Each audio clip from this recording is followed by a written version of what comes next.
有请主持人赵川。欢迎电视机前的观众朋友走进天津卫视的大型情感节目《爱情保卫战》，来看看今天我们请到的几位情感老师是谁。他们是媒体评论人于波红于老师，欢迎于老师；韩飞老师，欢迎韩飞老师；著名节目主持人严品宏老师，欢迎严老师；曲伟老师，欢迎。接下来的时间就分享4位老师的人生智慧，了解一下今天第一对嘉宾的基本情况。他平时做事总是很冲动，爱发脾气。我和他讲，他从来没有听进去过。生活中也总是爱和我对着干，让我很苦恼。我们相差8岁，我一直以为他会细心照顾我，但是我们俩的习惯实在相差太大。他不仅不愿意迁就我，还总是要求我听他的。我们2个人的生活习惯差距很大，我一直试着相互融合，但是他从来不理解我。在家里面，我和婆婆关系僵硬的时候，他从来没有帮我说过话，我真感觉心寒了。我现在希望他为了一个完整温暖的家，为了孩子重新接受我，但他总对我很冷淡。我想知道他内心的真实想法。有请这对嘉宾，有请。男嘉宾周先生，40岁，来自吉林个体，有请周先生，有请。女嘉宾白女士，32岁，来自吉林个体，有请白女士。欢迎2位哈。今儿是您要来的是吧？对。要来干嘛呢？今天来的目的就是现在自己非常迷茫。迷茫了。对，因为我们2个现在之间的就是距离越来越远了。在刚开始结婚之前，他对我特别好，百依百顺。那会儿因为他比我大8岁嘛，我就想着能比较有依靠的肩膀吧，然后能比较宠我、惯我。然后结完婚以后，我发现完全不是这样。结婚了几年呢？我们结婚12年了。那也算老夫老妻了。说说吧，说说你的难受，说说他怎么对你不好。我一直以为他一直是在照顾我，然后一直呵护我、爱护我。但是我发现结完婚以后，一直都是在我迁就他。我们2个性格完全不一样。我是一个特别急脾气的人，他就是那种半天踹不出一个屁那种。就蔫坏是吧？对，就是性格非常非常慢。这不是挺好吗？这不是绝配吗？你快他慢吗？挺好。绝配啥呀？比方说我们2个赶火车，我这边急的都火上坟了，他那边还不紧不慢的。我每次出门最少提前40分钟到那个火车站吧，你怎么也得打个提前量。结果他就是提前5分钟助跑到那儿，然后呼哧带喘的，然后上车，有的时候都赶不上火车。他是追求那个浪费那些时间也没有用啊。怎么就没有用啊？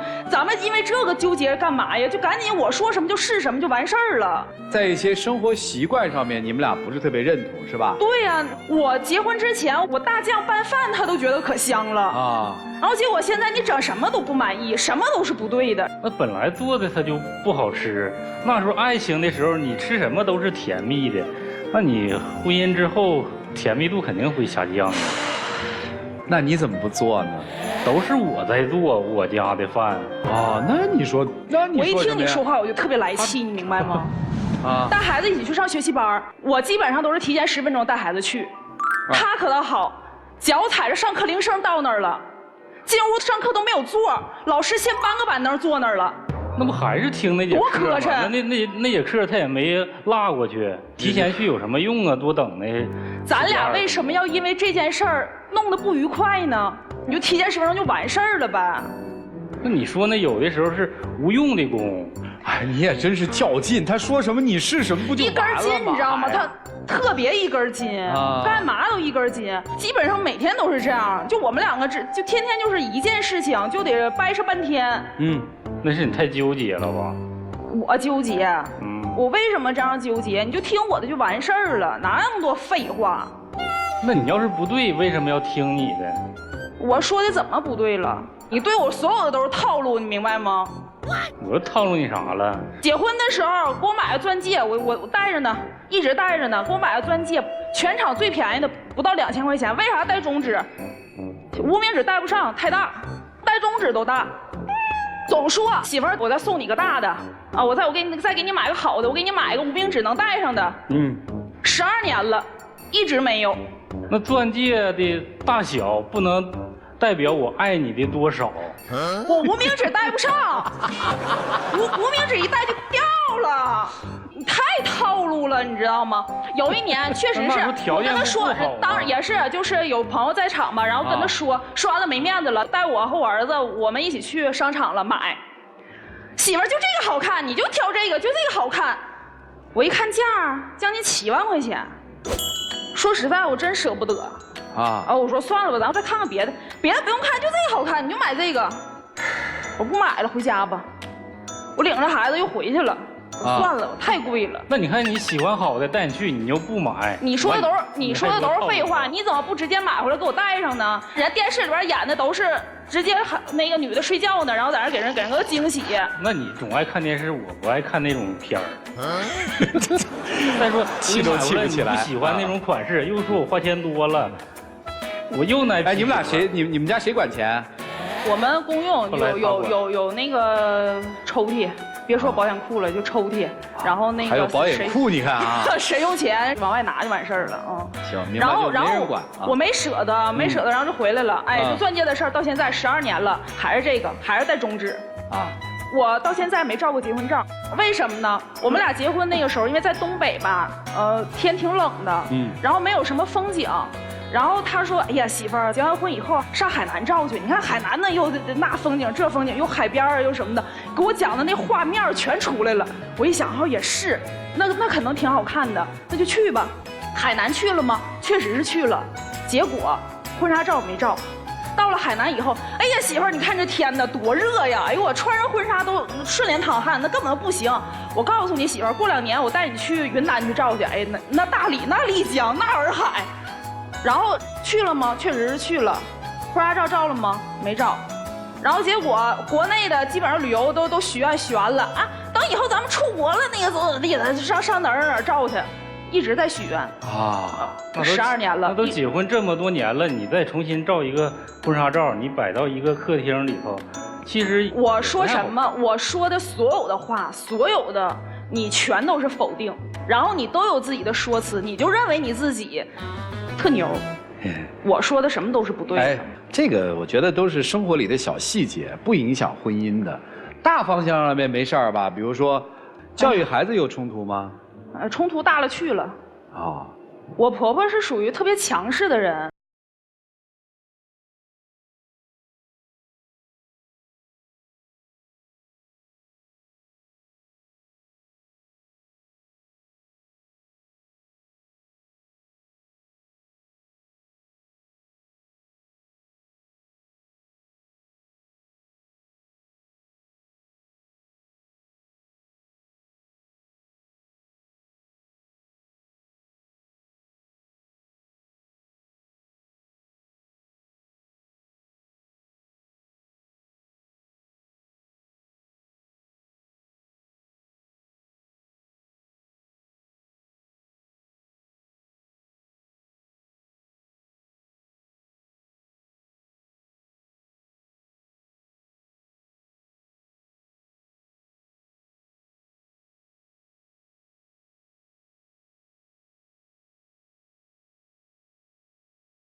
这才是发现自己睡觉打呼噜。那我睡觉那么香，打呼噜你也不能刮一大嘴巴给我呼醒了啊！给我吓着咋办呢？吓醒我好几次了都。你知道晚上睡不着觉那种感觉吗？我睡不着醒，孩子第2天还上学呢。医院现在都能解决，你买个止鼾器，你减肥，这些不都能过去吗？你就现在你真的是一点你都不爱我，你知道吗？我说啥都是反驳，说啥都是不对，就是我的不对。你看一整说，我心里现在就有我儿子和我妈，女人那都是次要的，啊，跟谁过都是一辈子。你说这话的时候，我是什么心情？说过吗？生气的时候说过。你多伤我心呢！我跟孩子，我们仨一起去上饭店吃饭去，孩子在那玩了手机，然后叭蹦出来一条微信，然后上面写着，备注的是云宝贝儿，上面写着辉儿哥，你上次做的那个螃蟹特别好吃，你还什么时候做？我已经买完了。哎呦我当时我真是，但是我忍了，因为孩子在旁边呢，我觉得咱不能当着他面啊。等到我回家，我一翻他手机删了。为啥管人叫个云宝贝儿啊？那人家就叫那名儿，那网名是备注是网名，我不知道吗？我眼睛瞎呀。那就有那网名。那你为啥删他短信呢？你为什么呀？怕你看着误会吗？我跟你说，你这件事一直都没解释清楚，你明白吗？那本来没什么事儿，我还用什么解释啊？什么？你用什么解释啊？你到底啥意思？那本身没。你今天闭眼这事儿解释清楚，你明白不？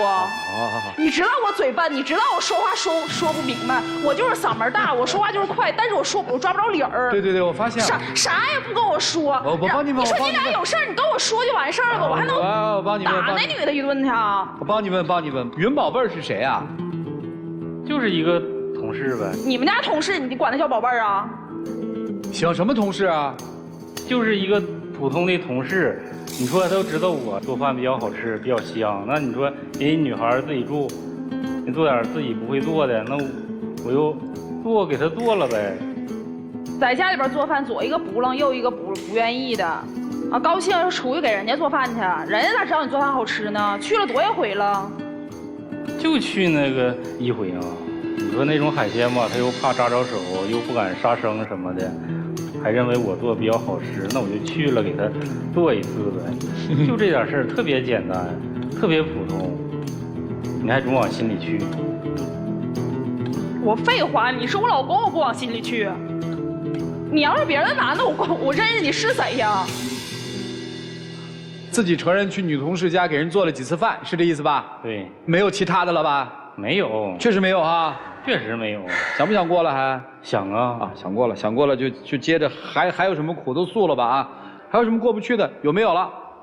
有啊，这是我非常底线、非常抵触的一件事儿啊。什么事儿？跟我抡菜刀。跟你抡菜刀？啊？不，这个过分了吧？啥意思啊？有一次他在厨房做饭，我在那儿写东西，然后他就拿菜刀在我面前一顿这么比划。我当时特别害怕，因为我小时候吧，我爸妈他俩打过架，就拿过菜刀。那时候我特别小，我对这件事情非常有阴影，导致我后来就是我不敢拿刀切东西什么的，就特别阴影。然后我跟他说，我说你不能这样，我害怕，我怎么说也不好使，又一顿这么甩。后来给我急的，我就把那个电脑摔地下了。我说你不要这样。他一看见我急了，他更觉得我应该是男人呢，我得威风啊，又还飞。那不逗你玩呢吗？我又不是小李飞刀，我咵一下能给你飞着。你逗我玩，我都摔东西了，表示我已经非常着急了。后来我这么一葫芦，把我家那个就是桌子上的东西我都葫芦到地下了，然后跟他一顿吵。我跟他说，你千万不要再给我举菜刀，我对这件事情我特别抵触。开玩笑是吧？对呀，那你谁能？后来这种玩笑还开过吗？前几天还开过。对，就是反复的开这个玩笑，是这意思吗？对，他在厨房切水果，然后把这个刀拿过来了，孩子也在这儿，然后我在这儿，又在我面前一顿甩，又一顿飞。不是，你要拿菜刀甩是干嘛呀？我这切完菜，他在孩子边上吧，人孩子上课，他一边跟人聊天吧，一边哈哈大乐。我就是正好顺手，我就让他别影响孩子。我跟他说了，这就是因为第一次的时候也是用开玩笑的表情。我第一次的时候跟他说了，这件事情我非常抵触，你不能有第二回，绝对不可以有第二次。行，听明白了。那您今天来到底是干嘛的？我想知道他到底还爱不爱我。那你问他不就行了吗？你还爱他吗？还能不能像以前那么宠我？爱他啊？爱他。那你迟疑干嘛呀？考虑一下嘛。这爱不爱还需要考十足虑啊。套路，看我生气了，咔咔说点软乎话，第二天还是继续，生活还是这样的，反反复复的，每天都是这样。那我想问你，你还过得下去吗？过不下去。对呀、那你要告诉他底线啊，怕吗？怕，真怕吗？真怕。来告诉我，那宝贝儿是谁？就是一同事，啊，什么同事啊？女同事呗，多大年纪的女同事啊？比她年轻，比她漂亮。哇，单身是吧？对，您给人做饭去了？对，您为什么给人做饭呀？她认为我做的比较好吃呗。他怎么吃过你做的饭呢？我带到我工作的环境，他们就看我带的好吃的话，就赏里头一人加点儿。然后呢？然后就是他自己想吃，他又不敢做，就让我去做呗。不男寡女的就去了，去了，做了几顿呢？一顿，几顿？一顿。那次发微信的时候去了吗？那次没去，为啥不去啊？那次他看着了，他要没看着就去了是吧？没看着也不去，为什么呀？做够了呗。就做了一次就做够了，看来做的不止一次嘛。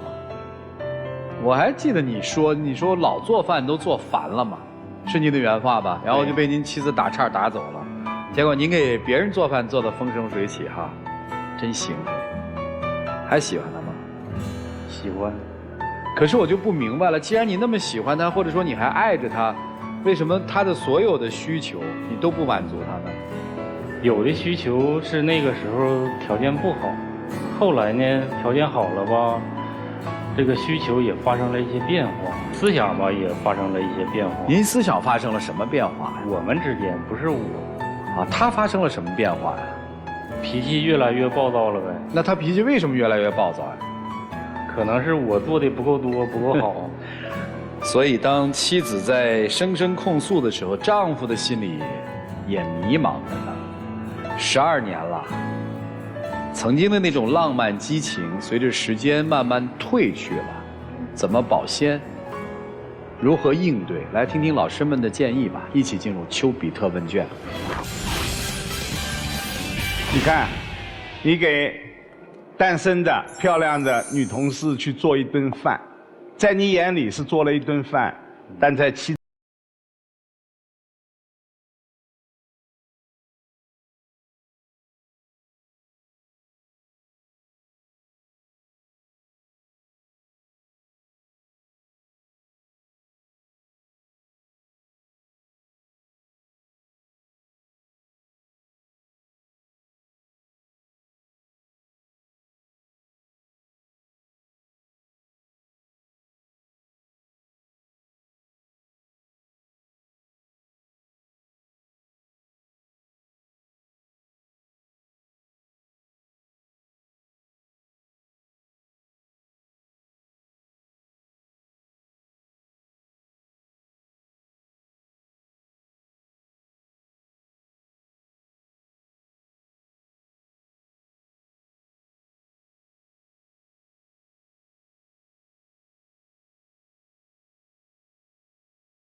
我们老说啊，最初在一起是要靠五官，能不能真真正正的过下去，幸福是要靠三观的。人家女方为你12年，五官保持得这么好，可是到这个时候呢，你三观不对了。你三观不对，一个很重要的表现就是嘴里面没有实话，对吧？给那个云宝贝做了几顿饭，你就在节目当中的几次牛头不对马嘴，你没实话了，是吓到不敢说实话，还是担心说了实话之后会被他暴脾气直接怼过来？我不知道出于什么样的原因，总之他现在身上存在的这个问题、这个毛病，要承担责任的话是双方承担，一人一半。女性呢是典型的一种在两性关系当中要充分使用她的支配权，就是说我对你这么好，我这么做，你必须得按照我的方式对我好，你才爱我。要是有一点没有按照我的要求来对我好，没有顺从我，没有服从我，你就是不爱我。他可能尝试过100种办法讨好你，但是都是没有按照你的要求讨好你啊，你就认为他是错的。你从这个里面跳出来看，他即便是没有按照你的方式对你好，但是他真的是心怀好意对你好了。你要想想自己，你要求他怎么对你，你给他一点点温暖了吗？就这样，谢谢。好，谢谢韩老师。觉得妻子不够温柔，回家不够温馨，就要去别的小姑娘那里找温暖啊？啊？哎呦，你还笑呢？生活中有种人最讨厌，扮猪吃老虎，是吧？胖乎乎的，看起来憨憨的，不会跟你吵翻了天，拿个刀说是开玩笑比划呢。你说套路，我觉得这个看得很清楚，吃你这个假老虎吃的准准的，为什么？你自己无论在生活上、情感上，你看着厉害，实际上对他全都是依赖。你没他活不了吗？你自己不能做顿好吃的呀，你就不做给他吃，你和孩子吃，你求他那顿饭，你不是还给小姑娘做饭去吗？做去。这个家我苦苦经营，我对孩子好，我跟婆婆努力寻找相处的方法，你给别人做饭去啊？您去吧，别回来了。所以无论我们夫妻关系是怎样的紧密，我始终认为女性应该保持自己内心的充实。就即便这个男人不能给我做这顿饭，即便这个男人忙碌不能晚上回来陪我聊天，我也要让自己充实独立。你要做真正的，咱不说做老虎吧，哪怕做只猫啊，咱要比动物的话，我既能给你温柔，我也能保持我的独立和神秘，我也有自己的空间。所以你给了他扮猪吃老虎的机会。而先生，我觉得你可危险了，你也知道你媳妇儿是个直肠子，对，说话都是竹筒倒豆子，直来直去的。你以为他吓唬你吗？他可没有那套路。你要再如此下去，什么给小姑娘做饭，什么拿戒指蒙人家，拿婚纱糊弄人家，还说不定真就出现一个人说，哎，我做饭挺好吃的，你来我们家尝尝，我看你到时候怎么办。生活是公平的，是平等的，你敬我一尺，我还你一丈。生活不用计算，但是回馈给我们的永远是我们做了什么就会得到什么。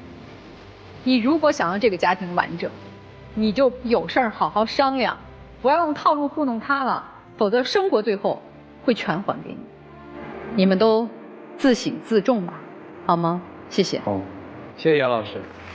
关于去那个云宝贝儿家做了几次饭，至始至终是一个谜团，对不对？害怕了吧？不敢承认了吧？所以你就缺这种敬畏之心。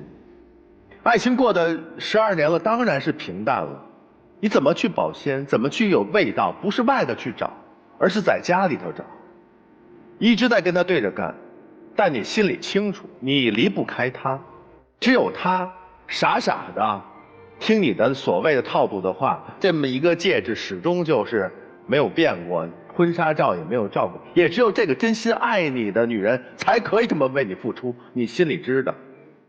偏偏有了外心眼儿，或者说歪心，是吧？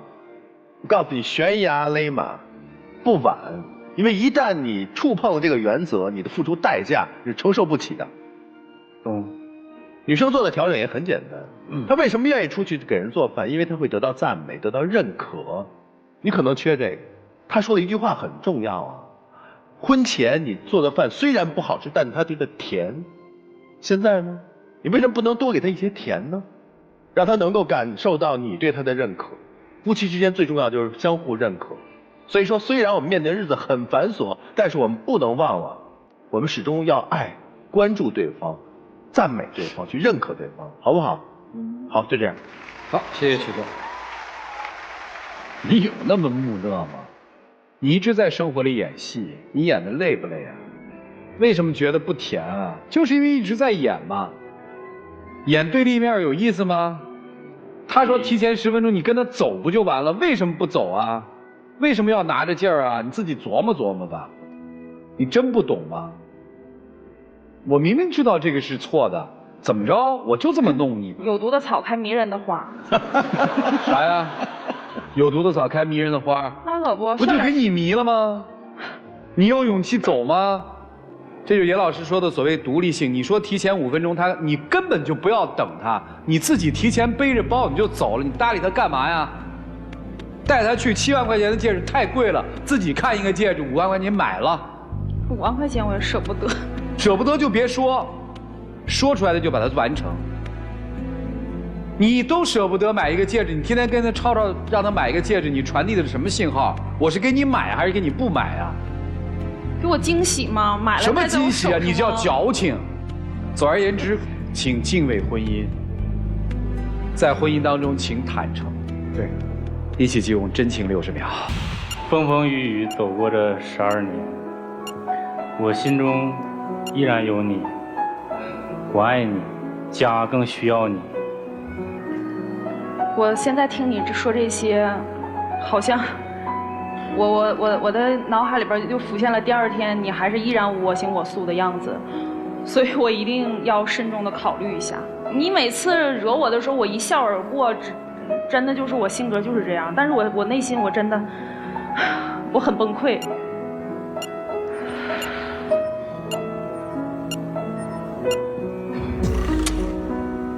教你别做拧巴人，就别做拧巴人嘛。你又崩溃什么嘛？你就告诉他说行，我收到了，以后看你表现，不就得了吗？哎，谢谢2位，请回吧。好了，电视机前的观众朋友，我们节目组的唯一官方热线是0223606301，有情感困惑的观众朋友可以来电报名，不收取任何费用，小心被骗。看看这对夫妻自己的选择吧，请开门。哦，都来了，拿什么劲儿？赶紧过去！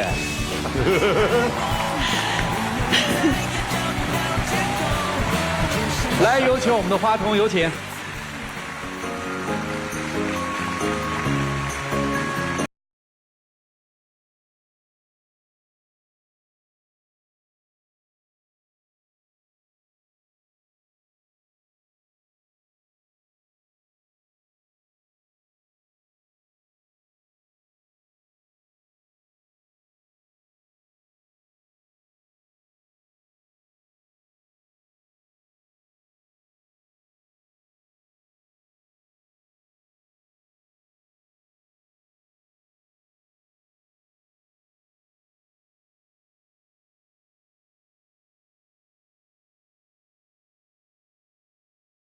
10多年了，最近这几年，我感觉他特别不顾及家庭。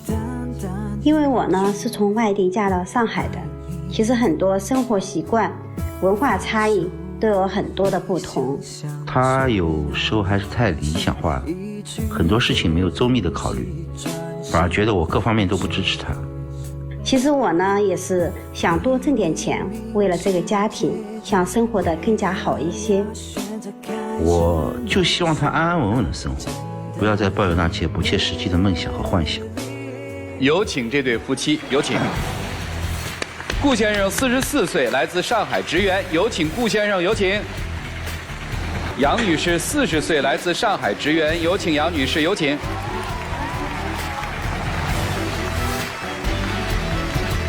欢迎2位啊！你好。人到中年哈，都有一些人生体会了，是吧？怎么跑到我们这儿来了？为什么呀？主持人，你好，是我要过来的。其实，在生活当中有很多的事情，并不像结婚以前想象的那么美好。哦，怎么了？我呢，老家是四川的，然后呢，毕业之后呢，在上海打工，经过朋友的介绍，然后认识了我老公。我老公是上海人，哦，本地郎啊。对，我们结婚已经16年了，孩子已经14岁了，是个女儿。那我们现在跟婆婆公公3代同堂。哦，在进这个家之前，其实我想象的是非常的美好。我是想做一个贤妻良母。其实我个人的话是一个性格比较开朗、比较阳光的这么一个人。在所有亲戚朋友的面前，我都能相处得好。可是唯独跟我婆婆很多的矛盾。我婆婆呢，这个人呢，就是说在家里是比较强势，就是一手遮天。所有的事情从上到下，大大小小的事情，他一个人全部掌握在手中，感觉就是没有我的所有说话的余地和权利，就是，小到什么事情，就是家里的扫地、拖地、洗碗、洗衣服，他都会过问。我这些事情做过一遍之后，他会不放心，他会来检查一遍，他就会说啊，这里没做好，那里没做好。哎，这个东西应该摆在这里，绝对不能往那边移过去1公分。我是觉得都要按照这样子的方式做，我觉得太累了。所以我想问先生，我觉得心很累。就是我想问先生一个问题，为什么结婚16年，一大家子还住在一起呢？当时结婚的时候，父母的意思说大家在一起就比较热闹一些啊。原生家庭也不是很富裕的那种。再加上我妈就是小时候小儿麻痹症，她从小一个眼睛就没了。身体一直不好，1年最少住3到4次医院。在没有结婚之前，我和我爸就是比较让着她一些，体谅她身上有病。她说东西放哪就放哪。然后因为我们结婚毕竟已经16年了，很多事情刚开始我是进行劝解的，但是过2天呢，她矛盾又爆发出来，然后爆发的又更加激烈。结婚16年有没有考虑过想换房？想啊，很想，做梦都想分开住，然后经常做梦就梦见自己一个小房子，或者哪怕1平米、2平米，那至少是属于自己的一个窝。我们在2014年有一个非常好的机会，就可以一套房子换一套2室1厅，再换一套1室1厅啊。为什么没换呢？当时的时候大概结婚了已经有快10年了吧，就是矛盾已经比较激化，看房子当中有很多就是纠纷啊。我妈后来就住院了，我爸意思说，你看你们为了这件事情吵到住院了，就生病了，后面他们就不肯换房。但是如果你正在这种情况下，你让我自己再独立去买一套房，我暂时达不到这个能力。我觉得老人对我的帮助是很大的，因为我们毕竟双职工家庭，小孩早上有时候还要送，晚上有时候老人还去接，有时候像我们如果上班的话，他有时候还要烧饭。但是我老婆觉得就是你那些付出我都看不到。你先别定论啊。没有，他瞎说的。对于他父母照顾我女儿的事情，包括在家里做所有的事情，我真的内心心存感激。我真的很感谢他们2老。为什么我心里有这么大的怨言？我觉得家庭要生活得更好，首先这个关系怎么相处，这个是最重要的。咱们不讲理论啊，咱们顺着房子这话头就往下接着说啊。就是当时你为换房做了些什么？当时其实从那一件事情过后，我已经就是对他彻底就失去希望了啊！我觉得以后的很多事情也靠不到你啊！是这样，主持人，他说你既然没有能力去买房，那我也不工作了，我自己独立出来进行创业。他在15年所有工作全部辞了，刚开始先跟那帮小姐妹，经过7、8个、10来个项目的，按我说的话是折腾，他说的话是创业，就是包括开美容美发店、做微商。然后做各个的网播课、各个培训课。他的信念就是说，我一定要在3、5年之内，我自己独立去买房。他说啊，你既然不能闯，那是我去闯啊。创业创得怎么样？几年下来，就是现在是一败涂地啊。我就是发了疯的想赚钱，所有说能赚钱的，我都愿意去尝试。他就是我特别相信别人，就是别人说了一个什么项目啊什么，他就很容易去投资。前期嘛就亏了不少。你心里怪他把钱赔了吗？刚开始没有怪，现在怪啊，因为他创业不是像人家跌倒了，他跌倒了，从这个坑里跌到更深的坑，从更深的坑呢跌到悬崖底下，连续的往下跌。好，创业也失败了，这换房就更遥遥无期了，对吧？那今天来这儿干嘛呢？解决什么呢？这次来呢，就像前面说的，在这个家里就是一直生活到现在16年，其实我也真的是很不容易。所有的就是跟我婆婆之间的这种小矛盾，在我老公看来，他觉得就是很正常，但是我觉得很不正常，他没有在当中去起到这个协调作用，所以我就对这个家慢慢失去了信心，所以导致到就是也不太愿意多待在家里，哪怕我没地方去，我到小姐妹那里去玩一天，我也不愿意待在家里，就是已经到了这种状态，就是害怕进这个家了，对，是吧？那您这不愿意回家，这个跟孩子的关系不是就会疏远吗？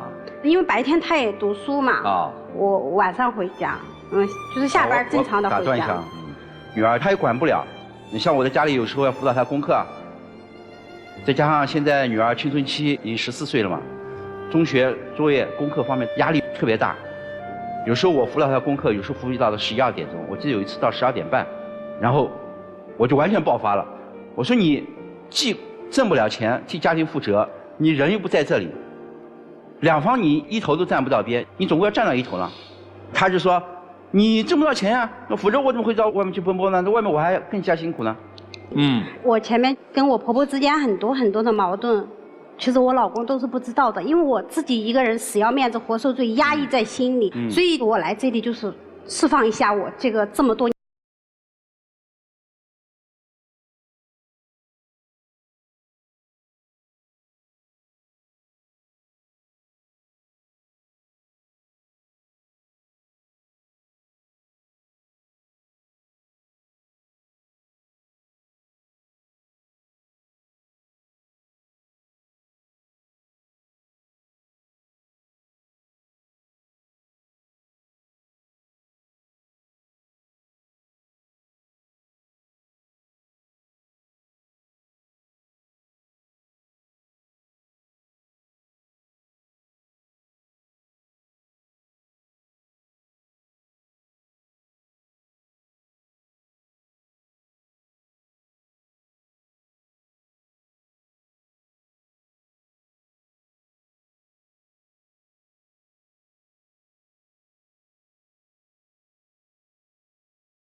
从来没想过，离婚了不一定找到比他更好的。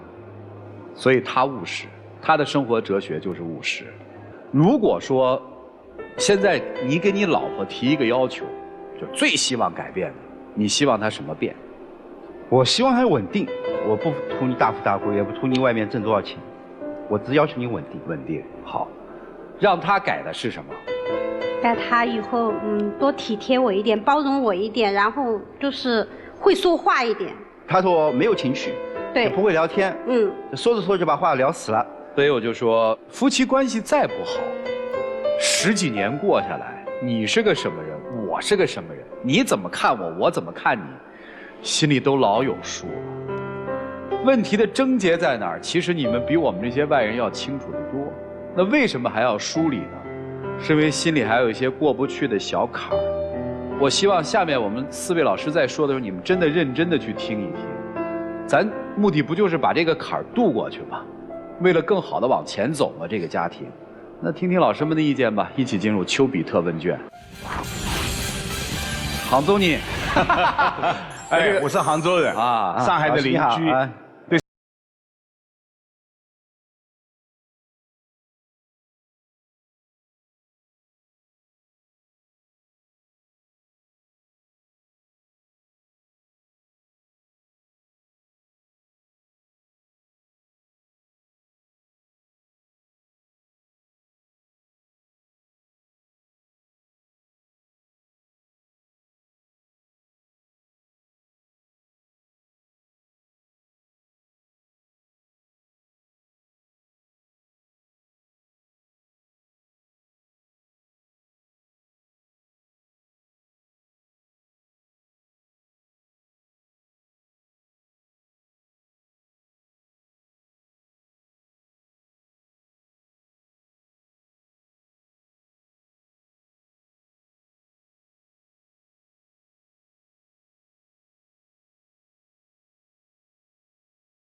谢谢老师。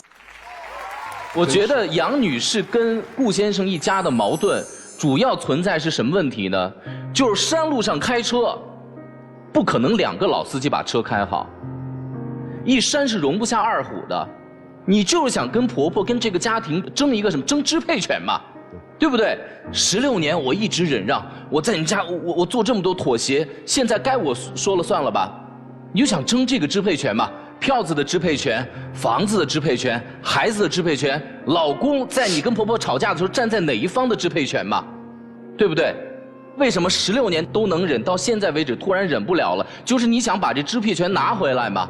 我想要，就是像主持人前面说的，我想放飞自我，我不想在这种笼子里面过。你不是想放飞自我，你跟他们家的矛盾是你想做主。如果你想放飞自我，你出去玩2天结束了嘛？你就是想做他们的主，你想把这个家庭的支配权全部拿到自己手上来。什么叫合理的支配权？合理的支配权是在于两个人之前要商量。就拿做饭来说，上海人吃甜，四川人吃辣，先商量一下，妈，能吃辣吗？哎，老公，能吃辣吗？如果说你跟别人商量都不商量，我就喜欢吃辣，我今天超麻超辣，这叫挑衅，这叫挑事儿。你现在把这种挑事儿当做你人生的一种自由，这是错的。先商量，孩子上重点学校了，妈，这个事儿是不是我可以管3年？这3年特别的重要，商量好了，把界限划清楚，对吧？还有就是，我觉得男士永远都是无态度，无态度也是一种控制，无态度本身就是一种态度。有可能我是在原生家庭里，就是比较习惯于我妈的这种态度。你看，又开始解释，我就要说原生家庭这个事情，你不要拿这个原生家庭给自己的一些行为做辩护，这种态度是不对的，你也得改。既然也不打算离婚，还要过下去，那就把这些孩子教育的问题，关于票子的管理问题，房子怎么住，互相空间剥离感的问题商量好，谁都不要去触犯这个互相的底线。老师，你说的比较对，我们之前是没有商量，包括我所有做事或者受委屈都很少向我老公说，然后自己一个人闷闷的，就是吃下所有，所以导致到后面受不了压抑，然后爆发。你下次肝火旺的时候喝点酸奶，酸入肝，缓缓。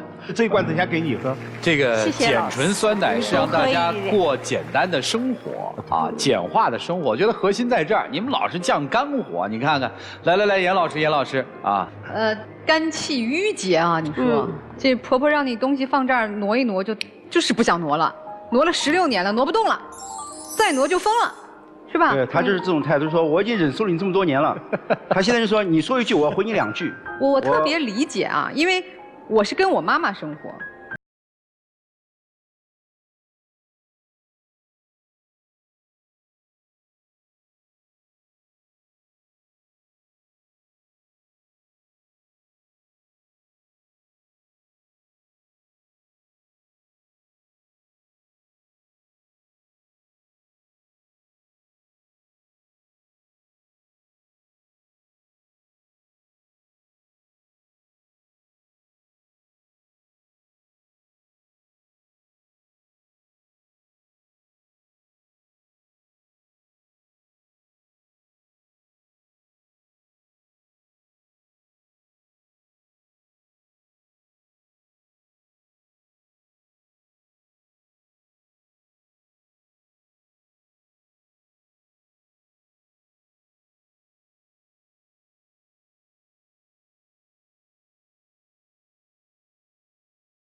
我一直在想这个问题，我问问你，你说如果婆婆今天站在这里，你猜她会说你什么？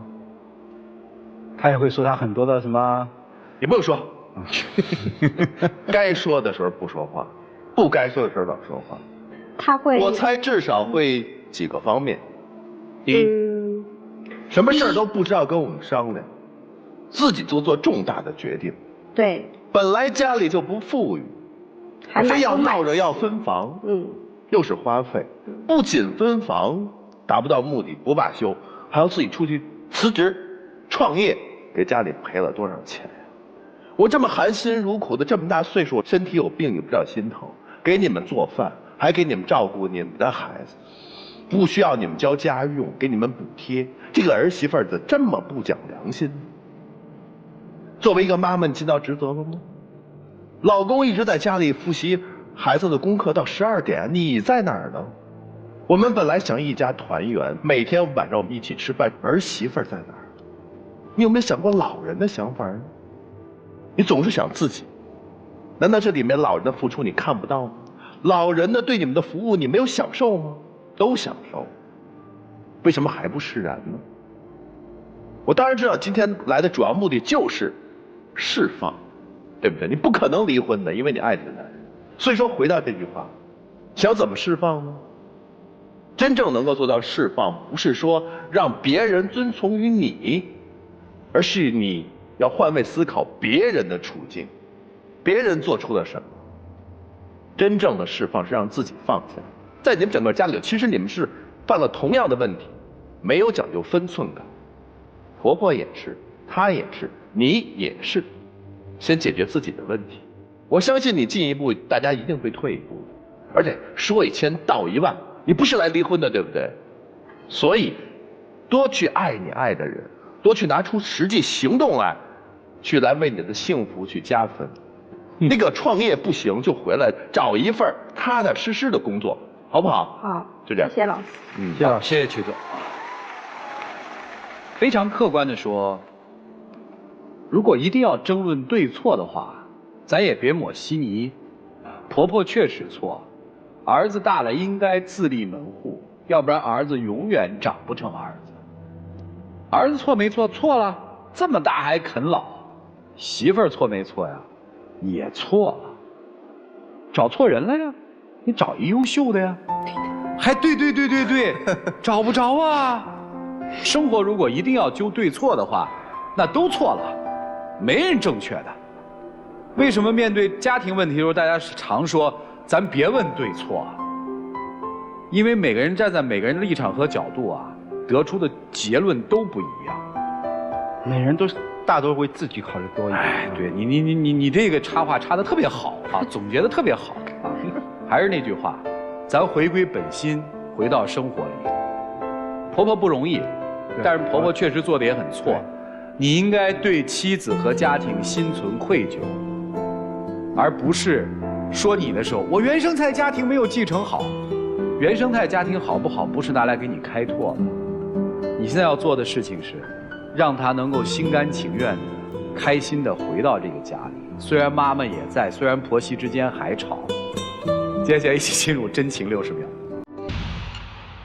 老婆啊，在很多方面有可能你的很多的委屈和苦恼，我没有及时的听你去诉说，也可能你说的很多问题，我也没有及时的进行劝解。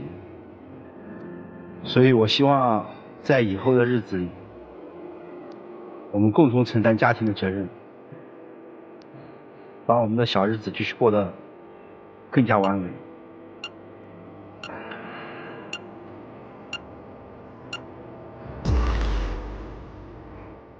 谢谢两位啊，请回。来，请开门。哦，来了。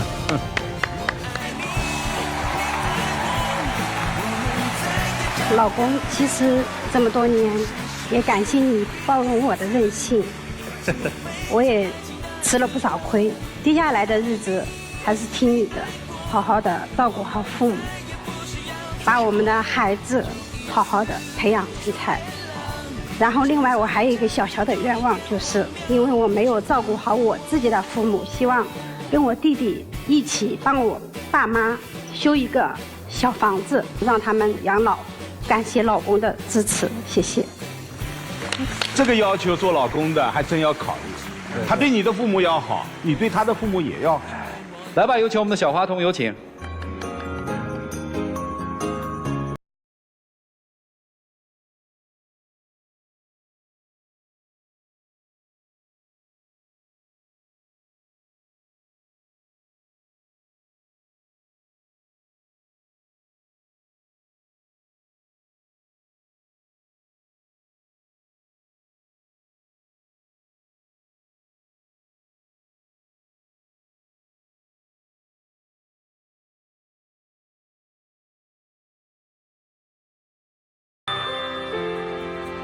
有网友提问说，我和我的男朋友在一起的时候很开心，可是呢，他一直想着对不起他的前女友，因为他是在有女友的时候喜欢我的。